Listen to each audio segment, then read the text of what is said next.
Welcome to Out is Through, a podcast about living a meaningful life in difficult times. I'm Larry Lariosa, and I'm a life coach and licensed marriage and family therapist. In these uncertain times, maintaining a sense of well-being and purpose feels more challenging, yet more important than ever. In this podcast, I'll feature guests who have used their life experience, passion, and creativity to find personal meaning and deeper connection. As the saying goes, the only way out is through. And I hope these conversations help inspire you to live life to its fullest. So thanks for tuning in and enjoy the episode.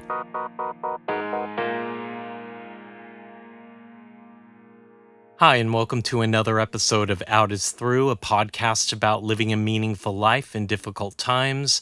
My name is Larry Lariosa, your host, and I'm excited to bring you today's interview with a longtime friend, a colleague, and now an author of his new book titled Seeing the Whole of the Moon, A Guide to Finding Your Joy Even in Stressful Times. Our guest today is David Olem. David is a psychotherapist and researcher dedicated to helping people build resilience and reduce stress. For 26 years at the University of California, San Francisco, he developed and delivered brief therapies that improved emotional and physical health in underserved communities. He now maintains a therapy practice in San Francisco, specializing in anxiety and stress management. David's work blends deep clinical experience with a commitment to practical, accessible tools that support everyday well-being. I would like to welcome to the podcast David Olem. Hi, David. Hi, thank you for having me here. I'm so excited to get in this discussion. I do have your book, which you generously sent me a copy of, Seeing the Whole of the Moon, and we're going to talk a little bit about it, but I always like beginning this podcast with, how are you doing in light of everything happening? How are you coping? Yeah, thank you. That's a good question. And it kind of connects to the book too, because the idea is kind of, what do we do in this time that's so tumultuous, can be so stressful, to keep going and keep kind of living life. And it is such a strange time, and such, right, like small things that have personally impacted my life, but also just seeing how many ways people's lives are being effective and threatened, and so much uncertainty about where things are going. And, Yeah. it's, and kind of trying to figure out that sort of balance of staying engaged in a positive way, doing meaningful things where you can. And, the thing I think about a lot is not getting completely run down and exhausted and overwhelmed by it all. So making sure to still find time for self-care. And there are times where it's all kind of working, but there are definitely times where life feels heavy. Well, your book is very timely, and full disclosure, David and I have known each other for a very long time. We worked at multiple jobs together. I mean, I remember we worked together when the Gore-Bush election in 2000, and how doom and gloom that sounded Yes. and was. And at the time, it felt devastating. Like, I was ready to move Yes. out of the country, but little did we know, 26 years later, we'd be in what seems like an even worse situation, where hope is something even more scarce. So definitely have been through many trying times. Yes, I remember we would check in, like during those days, we'd all check in at the right office together and be like, oh my God, how's this gonna, and now some of those moments seem, right, almost kind of humorous in light of the journey we've been on these past few years. Yeah. part of what got me through that was the ability to have those conversations. Like, we worked in Hmm. an office with other like-minded folks, and we got to go to the water cooler and talk, whereas I feel Hmm. like we're also just in a different world where we don't do Hmm. that as much. We're a little more isolated. You and I both have private practices, so we Hmm. we don't interact as much with Yeah. colleagues. More people are online these days in every Hmm. kind of field. And in some jobs, it's not even encouraged to, there is no water cooler. It's not encouraged to actually talk because you're taking away from productivity that AI could do. Hmm. And people are always thinking about how to save money. So it's just, we're in a different world, but I'm grateful Yeah. that we had that. And I think in looking through your book, it seems like some of those concepts are there around just how to get through Yeah. with Yeah. And I community. think, yes, and finding that, finding community and staying connected to community in a positive way is such an important part of that as well. And I do think it's become more of a challenge as we live in a world where we do have so much more access to things from sitting alone in our home, Yeah, that isolation is becoming a more and more of a challenge. definitely. Well, maybe we can transition and start with a Hmm. little bit of your story and upbringing. Yeah. Where did you grow up, and how do you think your early life story shaped the person you are, the coach, the therapist, the now author? Yeah, I grew up in the Boston area, and a piece that I think was really sort of significant to my upbringing, which are some of the we I talk in the book about sort of the values and the ones that we grew up with that we resonate with us and we adopt, and maybe some of the ones we find don't resonate. And one that I think always stayed a central part of me was this piece around sort of gratitude and recognizing whatever places of privilege you stand in, you can appreciate them and enjoy them, but it's also important to recognize the responsibility of holding that and where to give and where to kind of do the work from that place to be able to be a meaningful participant in community. And one thing that I kind of really recognized on my journey was when I landed in San Francisco in my early to mid 20s. It was the 90s.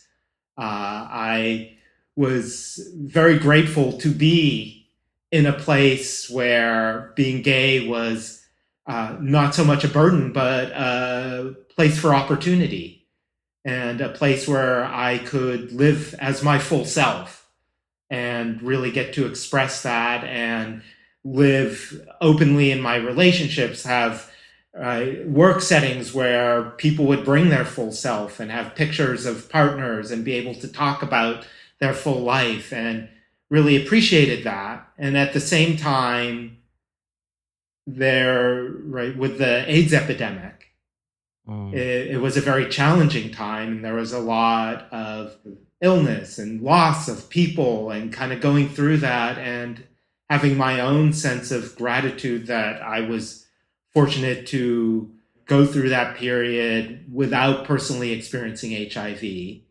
and feeling like I really wanted to participate in the community in a meaningful way mm, and do some work that felt meaningful. And so I was kind of struggling to kind of figure out, well, what would that look like? And I was hesitant around therapy. I think for me, therapy had always had a little bit of this piece of historically of like seeing someone as something broken about them and mm, needing to fix it.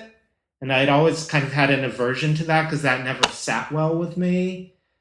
So I was a little reluctant. But then I was at a grad school fair trying to look at different options and going around to different schools, and I kind of stopped by the counseling graduate program at SF State and started talking to the person. I had a really good conversation. I was like, "Well, I wasn't planning on doing this, but I don't know. Like, I have this card. Maybe I'll I'll look into it." And I just kind of with hesitation applied, and that kind of took me on my journey.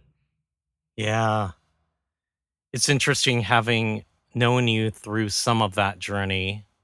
Hmm. I think I knew you once you were on the track to being licensed, but a couple of parallels I can resonate with, being a gay man in San Francisco in the AIDS epidemic and not knowing, well, feeling like I had to do something, maybe not knowing Hmm. what that was, that intersecting with this need to really be in community with like-minded people. I have a lot of therapists on this Hmm. podcast, obviously, and we always talk about the need to kind of heal ourselves while we're going through the healing process of others.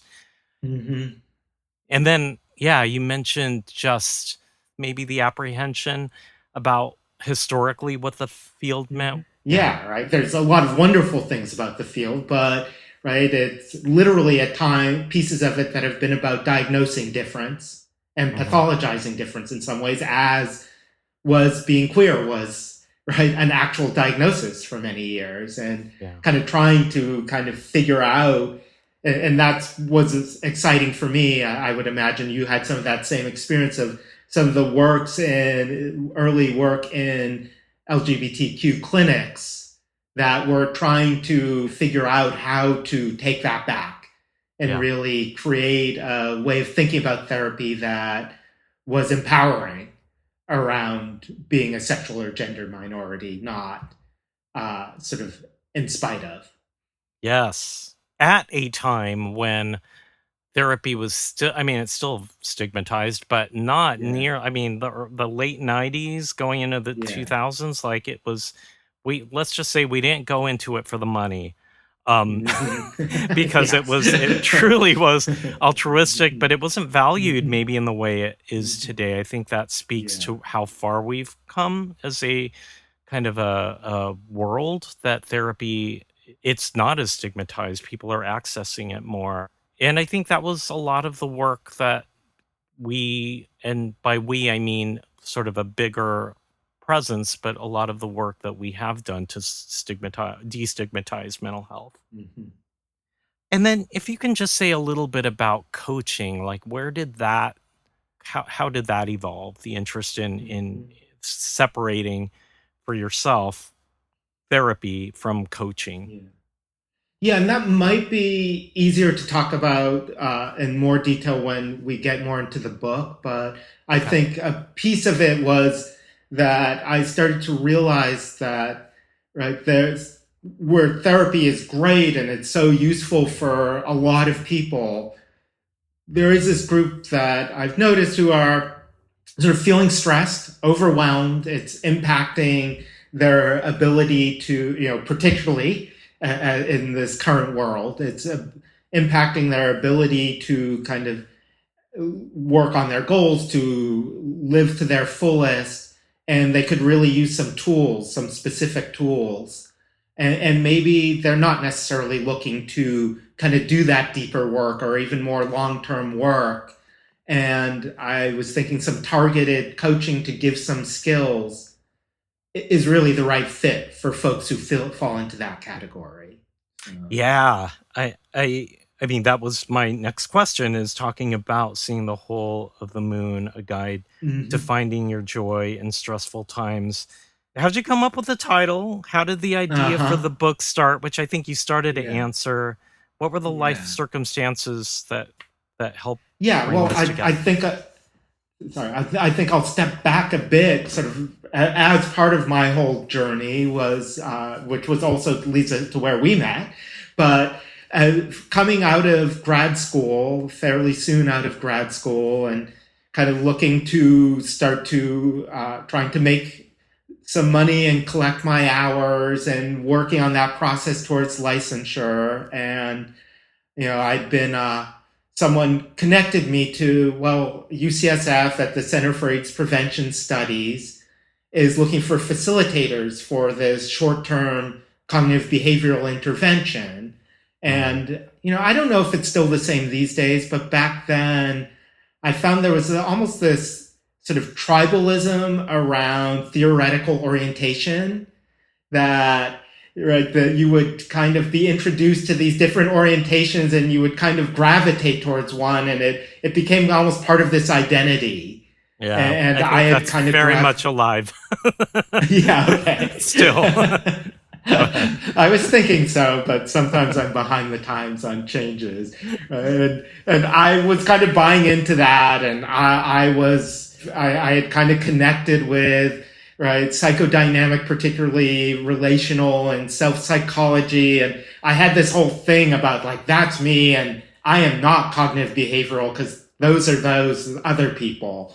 And so I was like, when I was first given this opportunity, my first thought was like, well, I'm not a cognitive behavioral therapist, so that's not a good match for me. And then I heard about the pay and benefits, and it was a lot better than anything else that was out there at the time for a newer therapist. And so I was like, well, maybe my ideals aren't that strong, and maybe I could be a cognitive behavioral therapist. And sort of what I appreciated was I actually came to really enjoy some aspects of this different way of thinking that was a little more targeted and a little more specific, particularly in a research setting where we were taking a set of skills and applying them to a certain group and kind of measuring, well, how helpful is it to learn this skill? And how helpful is it to do some training, particularly this first project, which is where I met you because you were working on that project.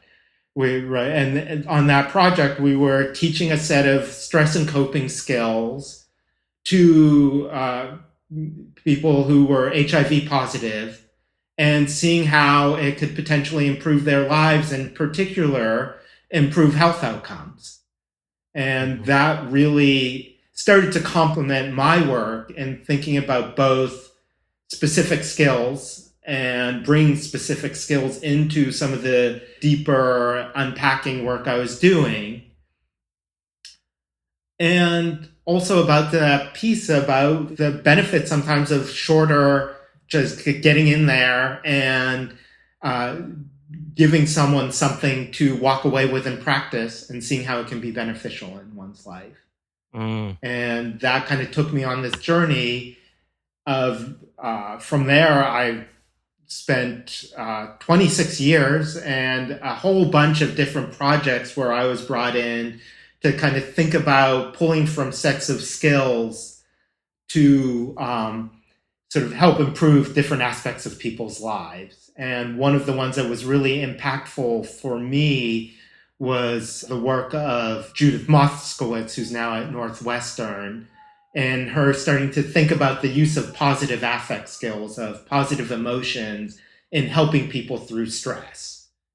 And right, one of the studies that came from was she was working on with other people, with Margaret Chesney, who was sort of a big player in stress and coping theory, on working with caregivers of people with HIV and AIDS, who were working with someone who, right, caregivers of someone who is in the later stages of life.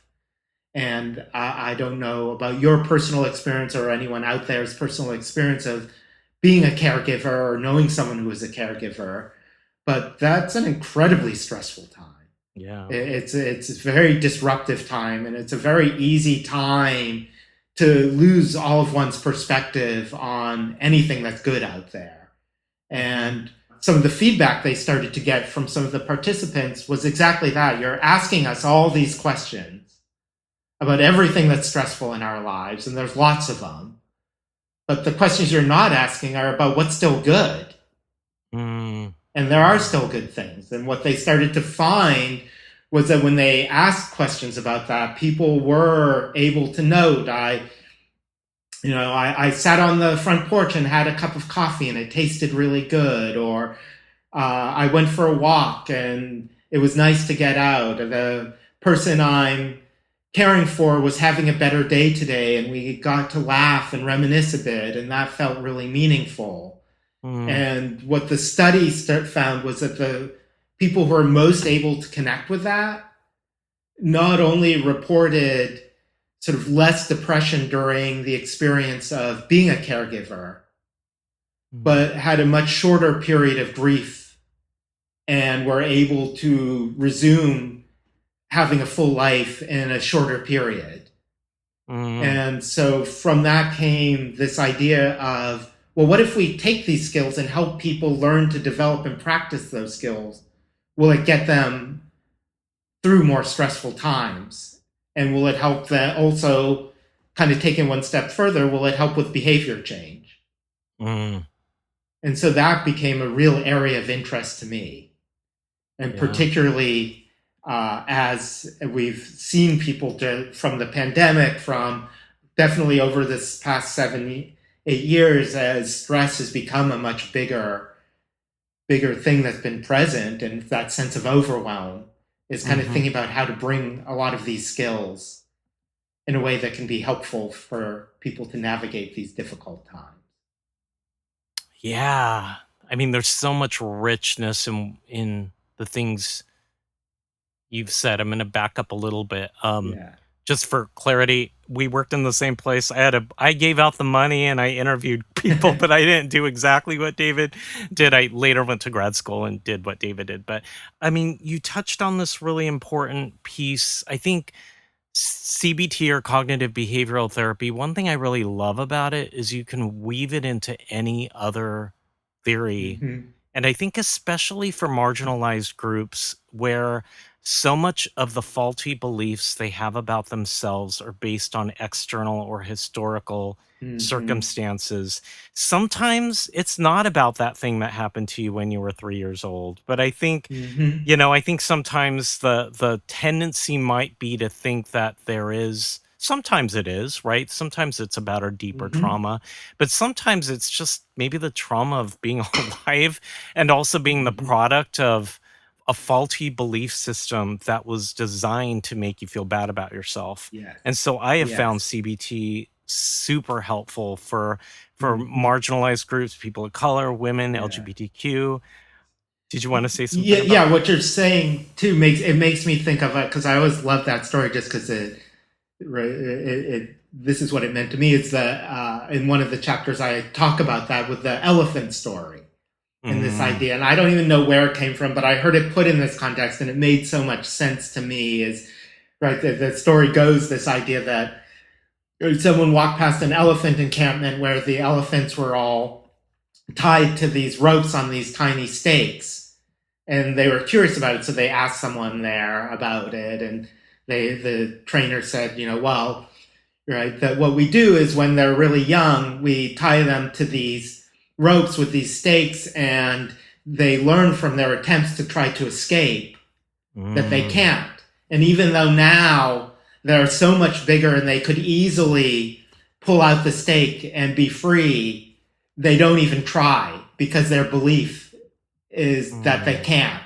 And I think about what you were saying about those messages one gets, right, as a young queer person, as a marginalized person, and right, as a person of color, any way that you're operating in this society, as a woman, and this, right, you get these messages, these limiting belief messages about what you can't do, and it very much becomes like the rope. Yeah. And even though in reality, yes, the rope is real, and there are some barriers that are real, but there are many ways that when you let go of those beliefs, you actually can pull out the stake. Wow. And part of what I think can be really helpful is to start to challenge, right? And that's where CBT can come in, start to challenge some of those beliefs that are Yes. that rope. Let's take a break and we'll return to our episode with David Olem.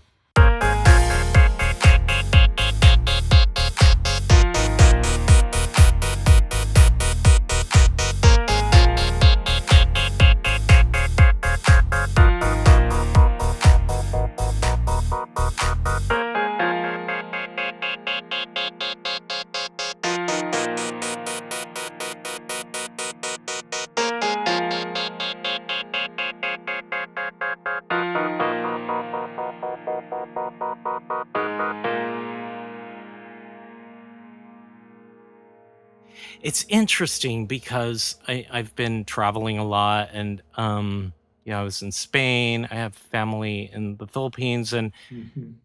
I think obviously mental health and anxiety is not uniquely an American thing, but I think that Hmm. we do have a specific work ethic. We have isolation that's different than maybe other Hmm. countries that are a little more concentrated. We don't have a collectivist mindset as much in this Hmm. culture. It's very Hmm. individualistic that we're often like trapped by our thoughts. And, that coupled by this pressure to produce, which Hmm. you and I both see with our clients. I think we probably live that in Hmm. our earlier careers. It does leave one feeling like they don't have a lot of agency. And when you were bringing the story up about the elephants, I just think of there's a lot of pressure on being successful in our culture here in the US.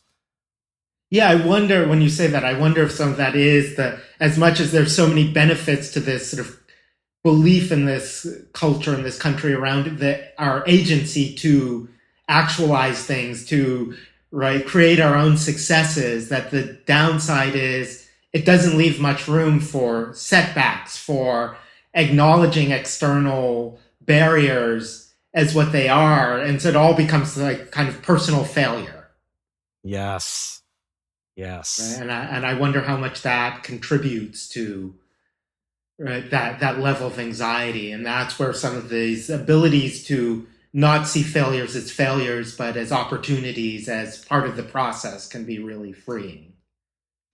So with that in mind, the title, Hmm. which I love, Yes.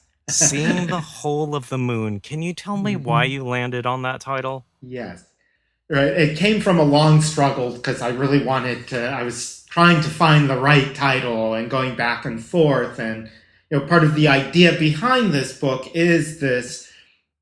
I really wanted to take, as I had mentioned earlier, this positive emotion skills and helping people connect with positive emotions.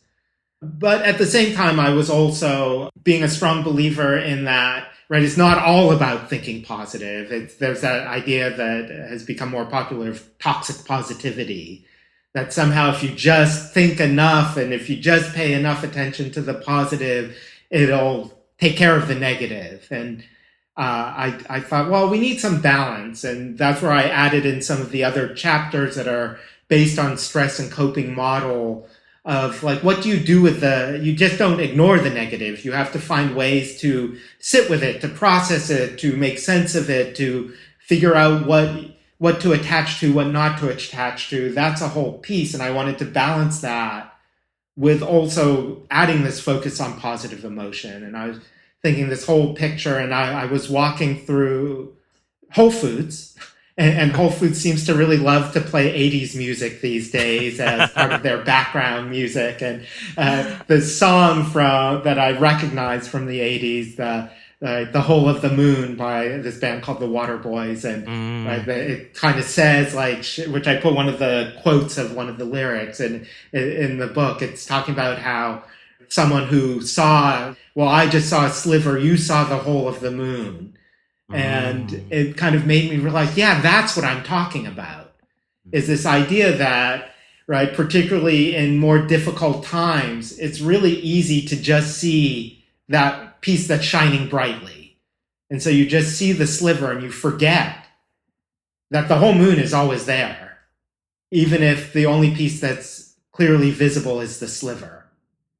And Yes. so my idea was, how do I write a book that's about helping us hold that whole picture all the time?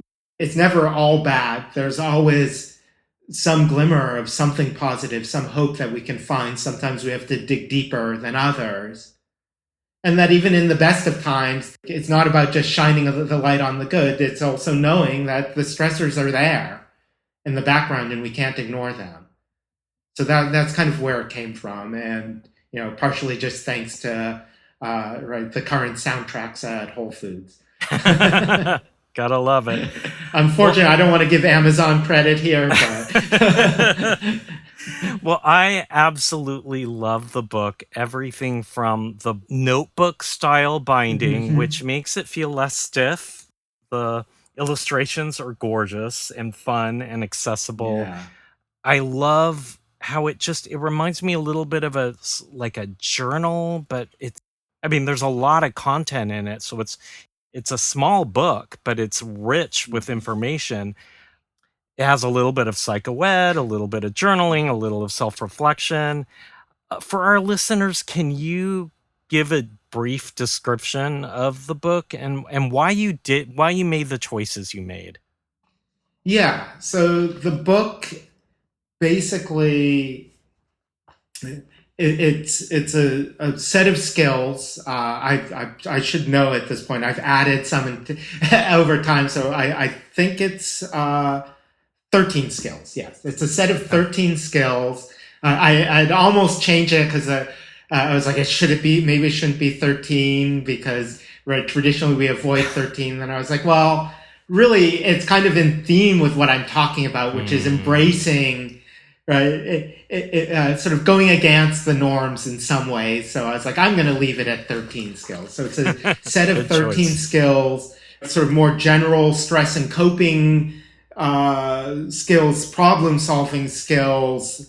As you were talking about the sort of negative self talk and ways to recognize and challenge negative self talk, building on social support to sort of address some of the isolation piece you were talking about, but then also a set of positive emotion skills, skills that help us better connect with positive feelings, which, right, those skills include the taking in the positive, recognizing positive moments, gratitude, Mm, mindfulness, which isn't so much a positive emotion skill, but really the skill that helps us sit fully in all emotions, including mm, the positive.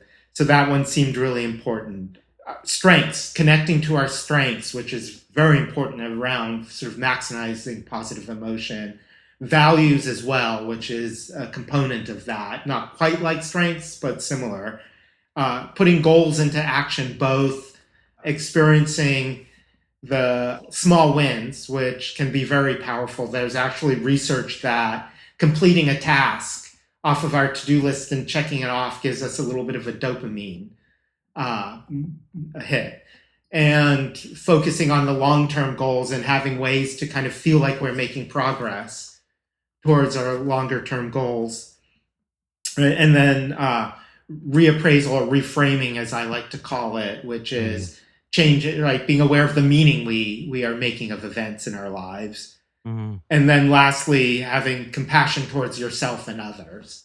Each chapter kind of takes on one of these skills, and what I wanted to do was do something that's a little different from the traditional self-help book, which can be great, but I felt like they were often kind of dense and always Yeah. followed the same formula. And I love, thank you, I love the way you described it, because that was exactly what I was going for. Was I wanted to have the gravitas of being rooted in actual theory and science and evidence based, but I wanted it to be enjoyable and kind of playful in a way that you could easily access the information, have some clear help on figuring out how to practice it, which is why I also included the journal section in the back, Mhm. and be something that you could pick up and put down and kind of refer to easily and pick up anywhere, right, in Yeah. any part of the book. Right, particularly given our current, as we've all experienced, our attention spans have definitely all shrunk over the recent years. And Yeah. reading a whole book is, I'm challenging myself again because I had taken a break from it. I'm going to learn to get through whole books again, but it is hard to do these days. It So I is. wanted it to kind of almost be more like engaging with right, a magazine or something where you could kind of browse through but get pulled in. Yeah. Well, that you achieved. I wonder if you can speak a little bit more about just the concept of mindfulness, because I think that one seems to be the one that I notice a lot of my clients, a lot of just Hmm. people in general, like it sounds good, but it's the one that I think a Yeah. lot of us struggle with because we live in a culture that is so Yeah. productive and wanting us to do Hmm.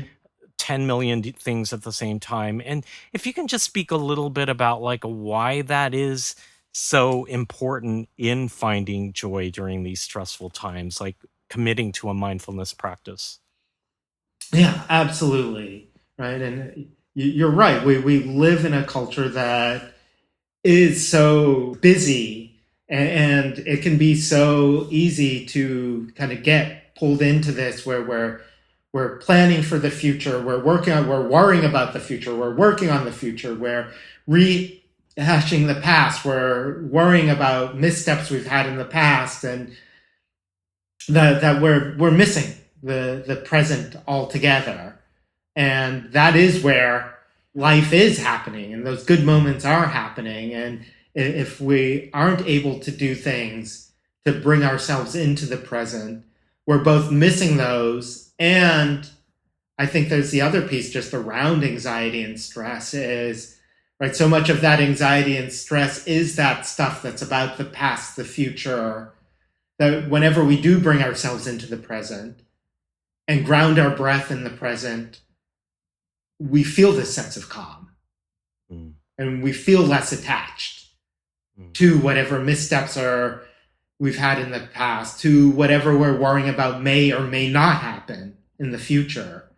And when we bring ourselves into the present, even briefly, because it's hard to always stay in the present, but even briefly, we feel some sense of relief. Yeah. And it does create space for other things to enter that can be powerful and can be missed.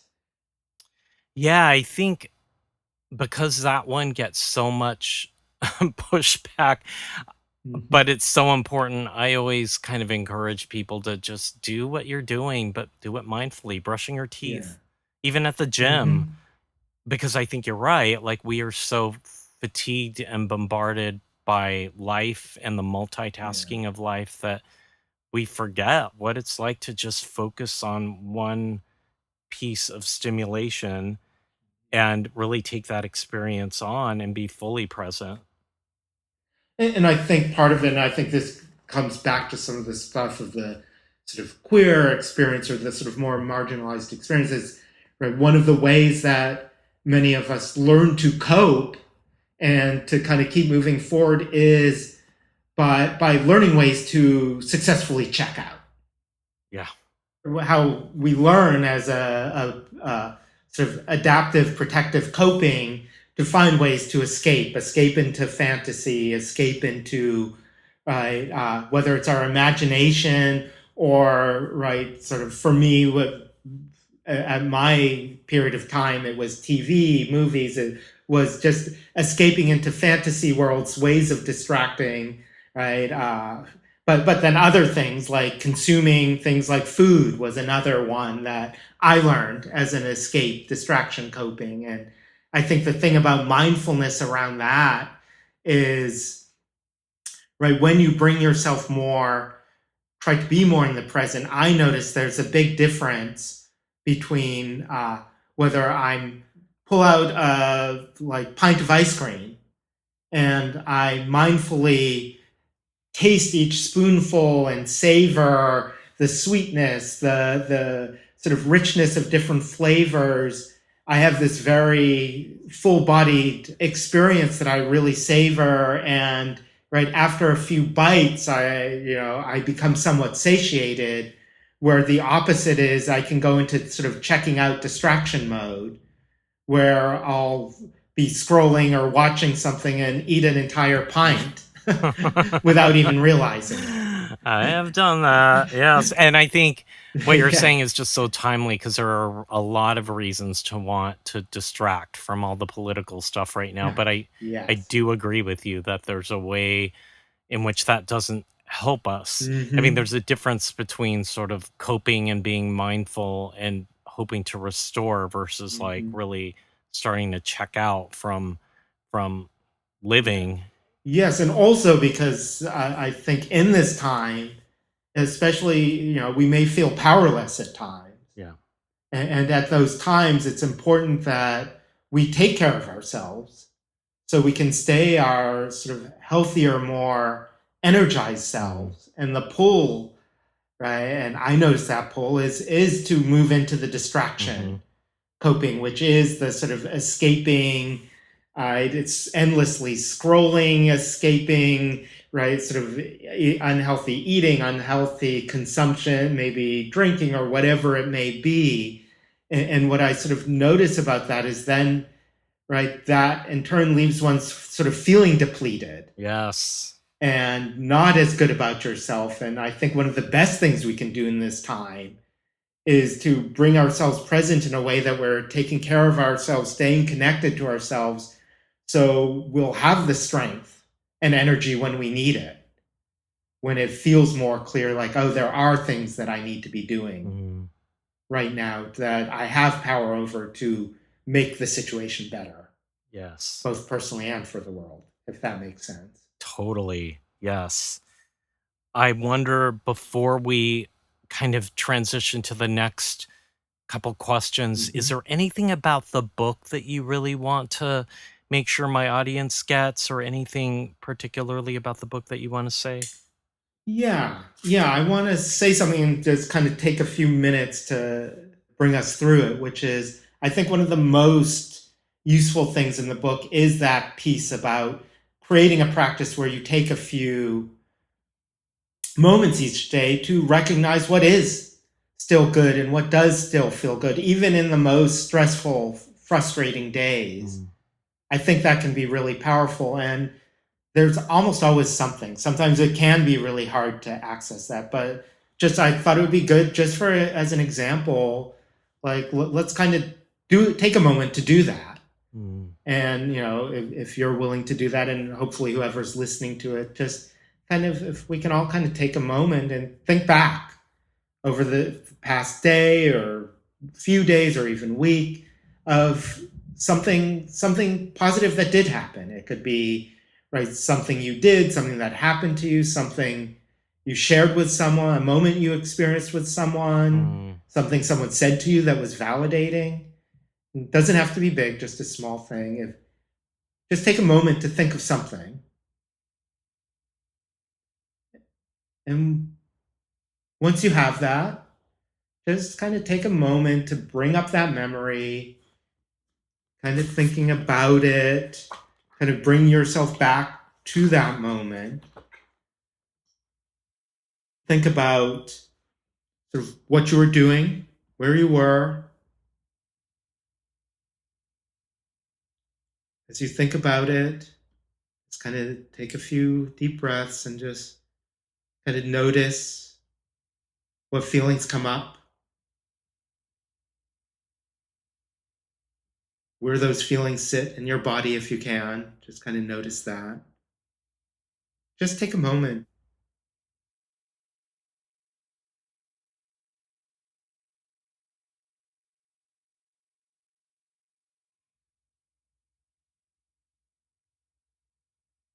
I'm just kind of curious, what did you get? Well, I went back to a couple of things. I went to a friend's show this weekend and just felt really good about being in community, and actually did one of my favorite things in the world, which is go thrifting, and found some Mm-hmm. treasures, quote unquote treasures for myself. And that just that felt really good. Um, Uh-huh. and then being with my dogs, just kind of in the safety of my home, felt really good. Mm-hmm. Yeah, and when you pulled that up, what did you notice? Did anything sort of shift in sort of what you were feeling? Well, I felt neutral. Like, normally I Mm-hmm. am one that is, I run a little anxious and I run a little Mm-hmm. worry. So Mm-hmm. I just noticed I wasn't doing that. I was in this kind of more neutral state. I can't say it was relaxed. I'm sure if I was maybe in a different context, it might feel more relaxing, but it was more neutral, and I'll take neutral. I wasn't my normal kind of worried self. Yeah, and what I love too about your example is, right, I think that's a good example where those treasures, right, that those treasures that you go searching for, they still exist.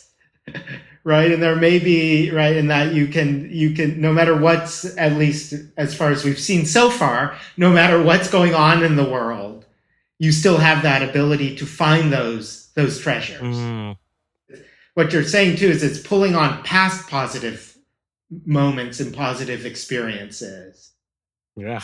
right? And it's building on them. So I like that sort of richness of, right. And we have that too. We have that ability to often carry forward, right? And that is sort of the thing that's nice about refinding parts of our past joys.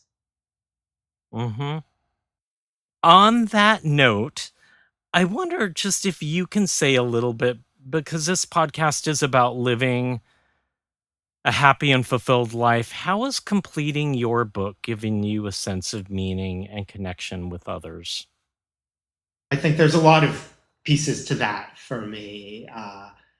Right, kind of getting back to the goals piece, it always feels good to actually get something done and finishing this not just finishing it, but being in that process of all the collaborations, whether it was with my, and part of the whole way that this book actually idea started was I had been thinking about it, and my friend Susanna that I collaborated with is a right. She lives in New York, and she's a writer. And I had this idea where I contacted her quite a few years ago now, where I said, I have this idea that I want to do this book. This is my whole vision for it.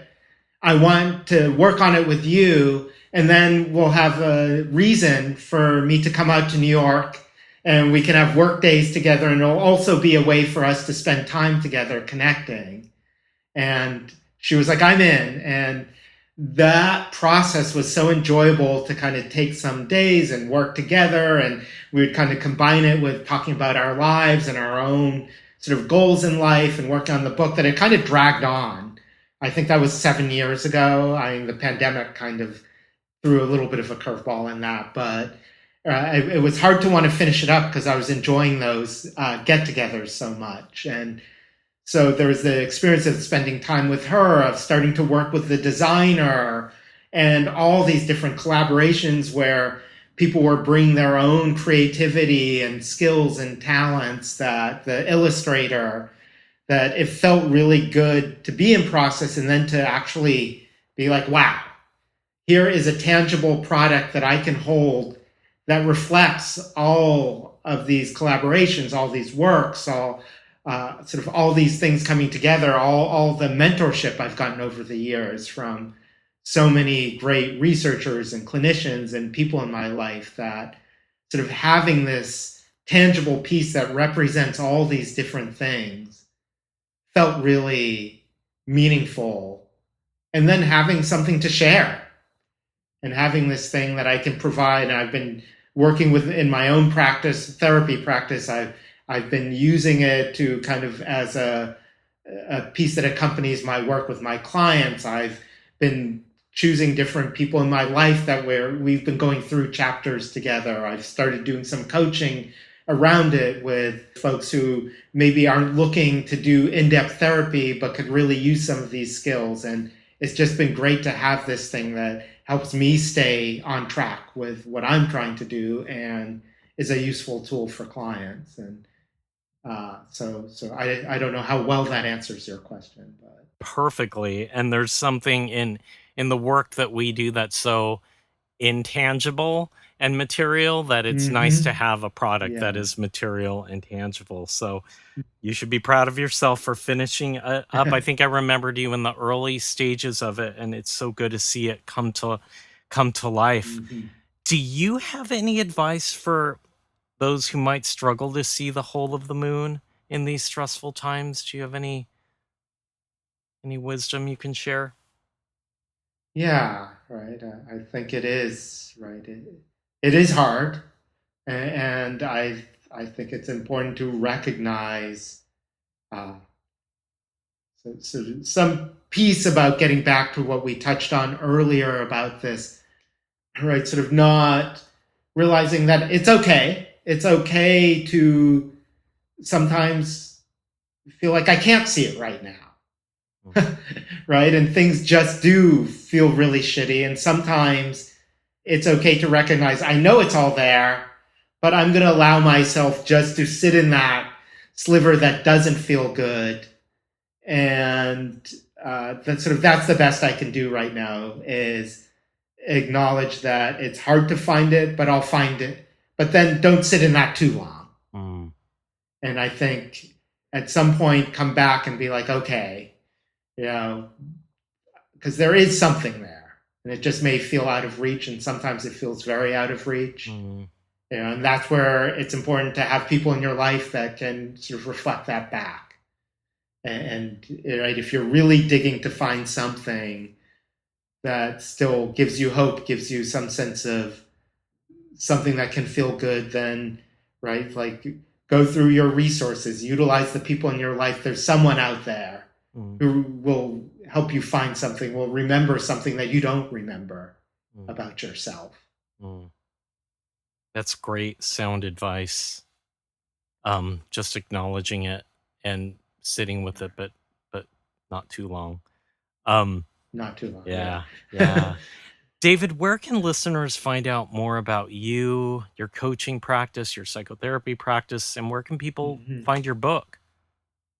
Yes. Well, one thing, after I gave Amazon credit for Whole Foods and music there, it was important to me because it felt more congruent with what I'm doing not to have the book. I may change my mind at some point, because I know we all kind of eventually sometimes give in to the convenience of the large corporation. Yeah. But I wanted, in the spirit of this, sort of doing it myself, not to list it on Amazon. So, I have a specific website, thewholemoon.com, where I do have some more information about the book. I discuss it a little bit, and I have a link to purchase it, and also links to my therapy practice and coaching practice. So if people want more information, they can go to that website, thewholemoon.com, or to my davidolem.com, and contact me. And I'm always happy to kind of talk about ideas of things to do with it. And, once again, if you want, you can order copies from that site. Perfect. And we'll have all those links in the episode description box for folks to access. All right. I have one more question, and I'm so excited to ask you this particular question because I'm familiar with the generation you grew up in. We're not that far apart, where albums were the thing. And so this question is, if you were stranded alone on a deserted island, what 3 albums would you bring with you that you would listen to forever, and why those albums? Yeah, I can. And when I think about that, I really want to find something that's somewhat current, more modern. But I think the problem with that is there's a lot of songs I like that have come out in the past 10, 15 or more years, and artists that I like, but there's no full album that I have a strong connection with, the entirety of the album. I think that's kind of part of the way music has changed. Yeah.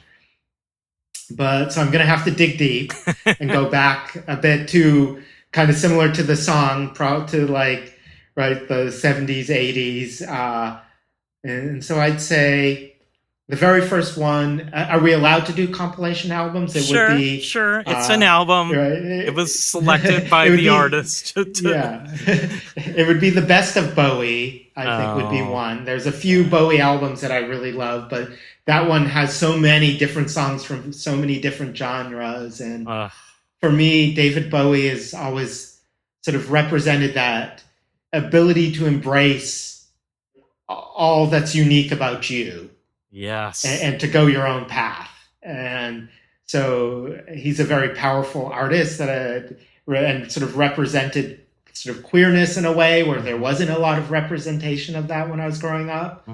So I would definitely want that. Good choice. I think I would want The Clash, London Calling, because to me, that was my first experience of a band and an album that was both irreverent, showed an irreverence and a passion for justice. And there was something about those two things being able to exist in unison together that Mm, feels very powerful. And I think in this moment and sort of moving into the future, it's important to have a reminder of being yeah. able to be irreverent but still dedicated and committed to the fight for justice. Yeah. And then I think the third one would be, and I'll be a little more maybe obscure, would be, yeah, it's Upstairs at Eric's. Ugh. Well, it's not Because obscure to me because I own it on vinyl, cassette, and CD. Such a It's classic album. Why a that? I mean, sick I album. have my own reasons why that album, but why for you is that? Would you choose that one? I think because she has such a great voice in that album. It feels like a journey. Mm. It feels like it's one of those albums that the whole album kind of takes you on this journey. And if I had limited access to albums, that's one where at times I would need that to be taken on that journey. And that journey has always put me like sort of in a good mood in the moment. So Mm. it's kind of pulling on joy. Yes.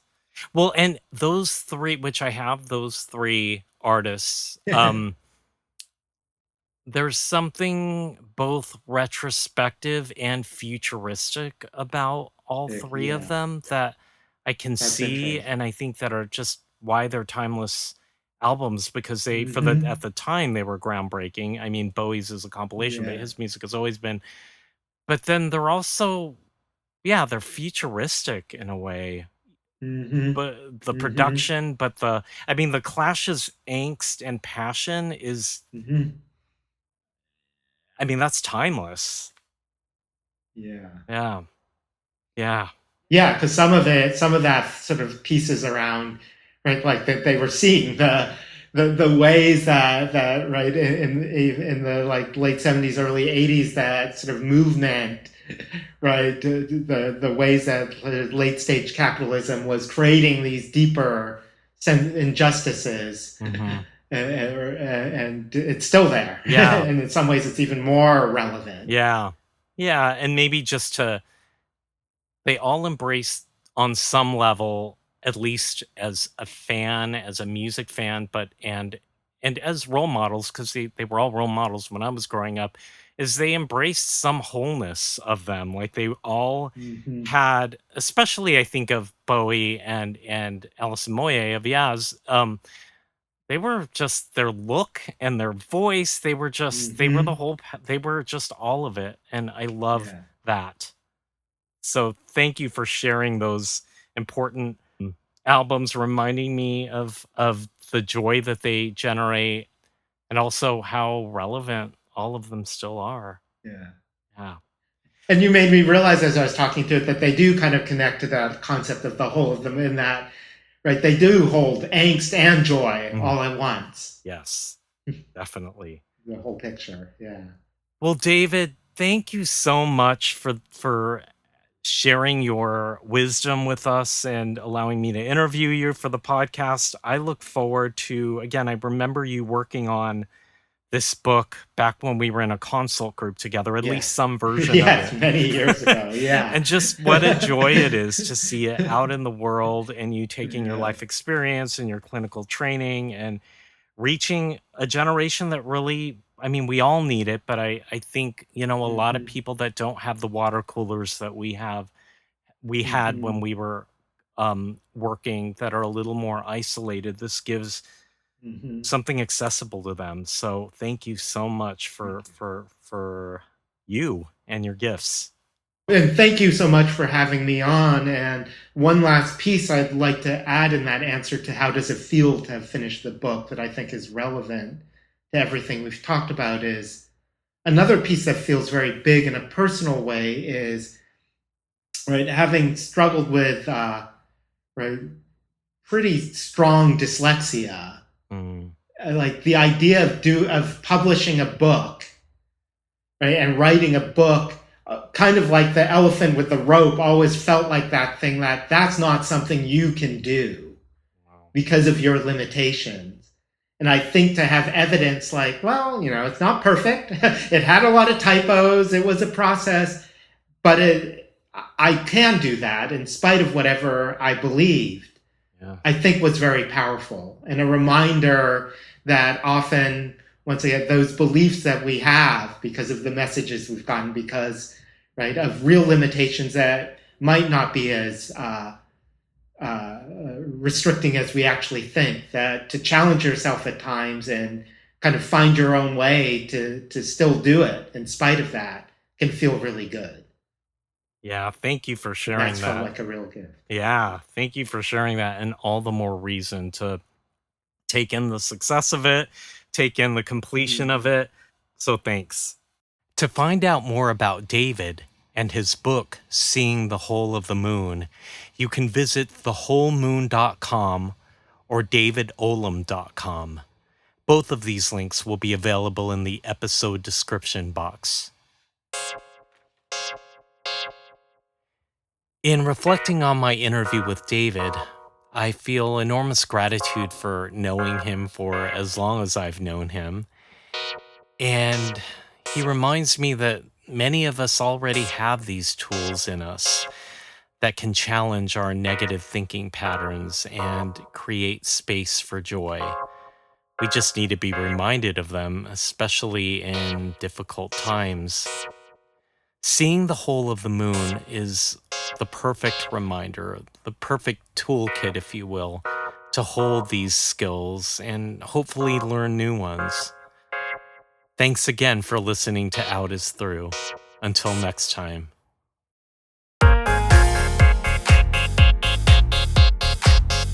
The views expressed by the speakers are their own, and their appearance on the podcast does not imply an endorsement of them or any entity they represent. Out is Through is a podcast for entertainment and educational purposes only. It's not a substitute for medical advice, diagnosis, or treatment. If you are in need of support, please seek out a licensed mental health professional in your area.